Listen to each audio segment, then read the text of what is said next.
Donc, il n'y a pas eu de mise en demeure. Ce procès-là, on est suivi. Le droit, là, il est universel. Il n'y a pas de nouveau droit qu'on applique dans cette audience-là, ou à l'occasion de ce procès. Ou bien c'est parce que c'est ce procès que tout va changer. Vous l'avez rappelé, Monsieur le Président, et nous sommes d'accord avec vous. Vous avez dit que c'est le même code de procédure pénale qu'on applique dans les autres procès.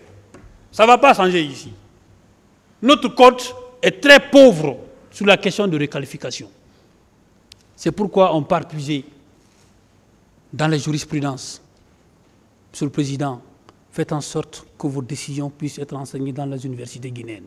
J'en ai marre quand je rappelle souvent les décisions de la Chambre criminelle, de la Cour de cassation française, de la Cour européenne des droits de l'homme, Monsieur le Président, de la CPI. Pourquoi pas nous, ici? Pourquoi pas? Pourquoi nos juges ne peuvent pas fonder leurs décisions sur des considérations de droit qu'autre chose? Pourquoi?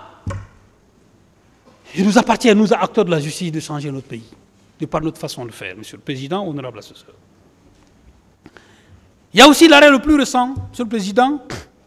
Il y a un d'abord qui date du 16 mai 2007, toujours de la Chambre criminelle de la Cour de cassation française.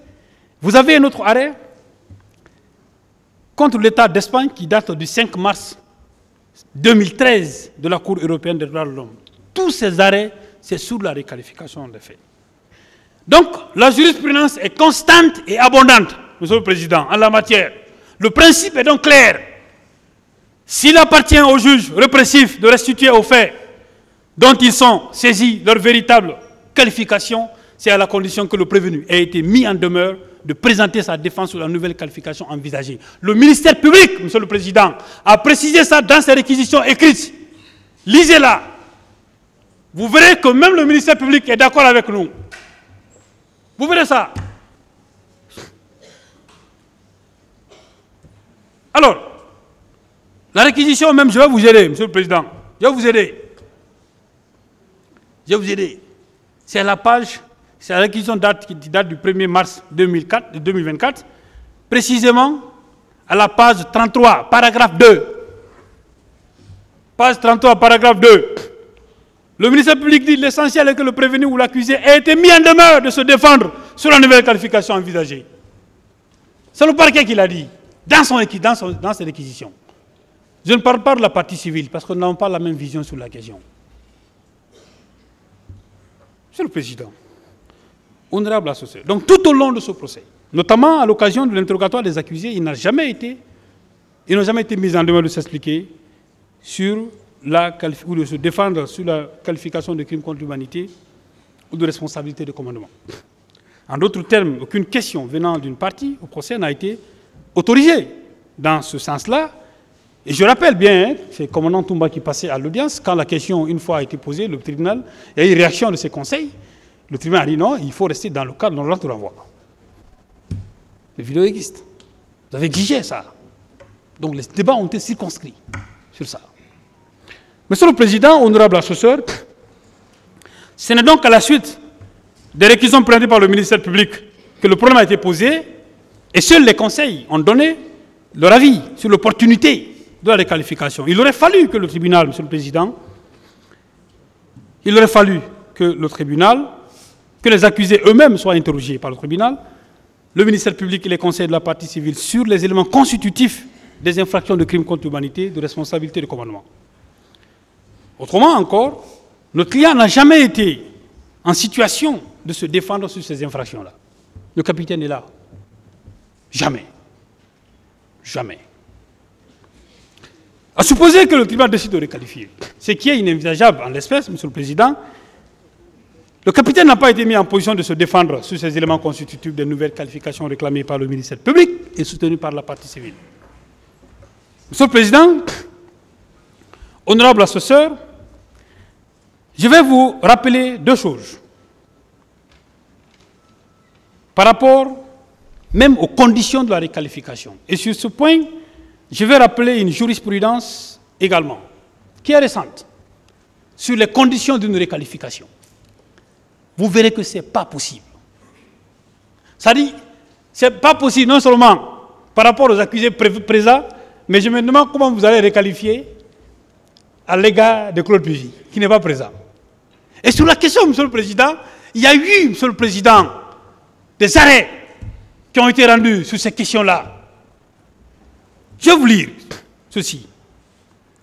Il est de jurisprudence, Monsieur le Président, que si le tribunal estime devoir requalifier les faits dont il est saisi, c'est à la double condition que les faits, que les différentes parties au procès puissent contradictoirement débattre de la question et que les éléments constitutifs de la nouvelle qualification envisagée ne soient pas matériellement différents de ceux de la précédente qualification. Dans ce dernier cas, le tribunal devrait recueillir l'accord exprès du prévenu ou l'accusé pour être jugé sur ces nouveaux faits. Chambre criminelle de la Cour de cassation, le 15 janvier 2019. Monsieur le Président, mais je vais m'inscrire dans la logique de mon grand frère procureur Sidiki, qui a brillamment, mais éloquemment, développé les éléments constitutifs du crime contre l'humanité. Et il dit, les éléments constitutifs, il y a l'élément légal qui est déjà prévu par le texte, l'élément matériel. Il a cité les infractions qui sont prévues par l'article 28, l'article 7 du statut de Rome et l'article 194 du code pénal. Après, il a dit l'intention. Mais je viens de vous lire une jurisprudence, Monsieur le Président, pour dire que la nouvelle qualification envisagée ne doit pas être matériellement différente de la précédente infraction dont la requalification est demandée. Mais le meurtre, qui fait partie des infractions qui sont prévues par le statut de Rome, le meurtre. Mais le meurtre pris seul, ce n'est pas un crime contre l'humanité? Mais non. Et quand vous prenez l'alinéa 2 de l'article 194 du code pénal, puisque c'est de ça dont il parle, Monsieur le Président, honorable assesseur, le législateur va plus loin pour dire, il a cité non seulement ces infractions, meurtre, les viols, ainsi de suite, mais il dit que lorsque ces infractions sont commises dans le cadre d'un plan commun ou d'une politique d'un État ou d'une organisation,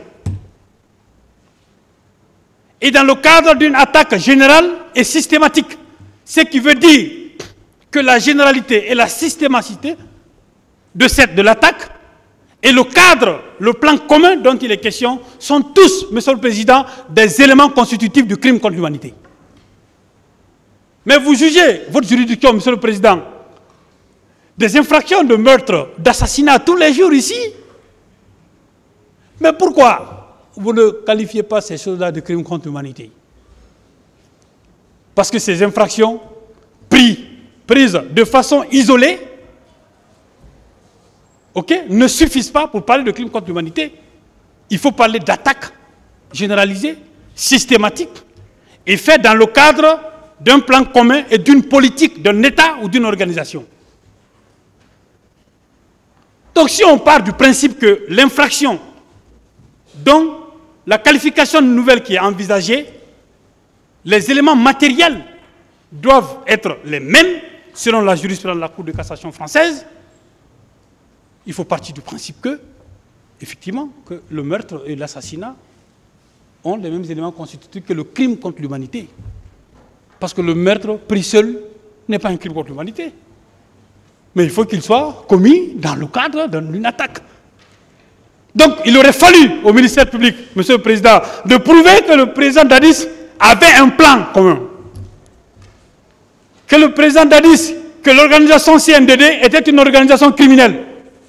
Ou que la politique de l'État guinéen d'alors était de massacrer. C'est ce que dit l'article 194 du Code pénal. Et c'est ce que dit, Monsieur le Président, l'article 7 du statut de Rome. C'est ce qui est prévu. Dadis n'a pas agi, Dadis n'a pas pris de sanctions et autres là. Mes confrères vont venir là-dessus. Ils ont suffisamment d'éléments pour démontrer ces faits-là.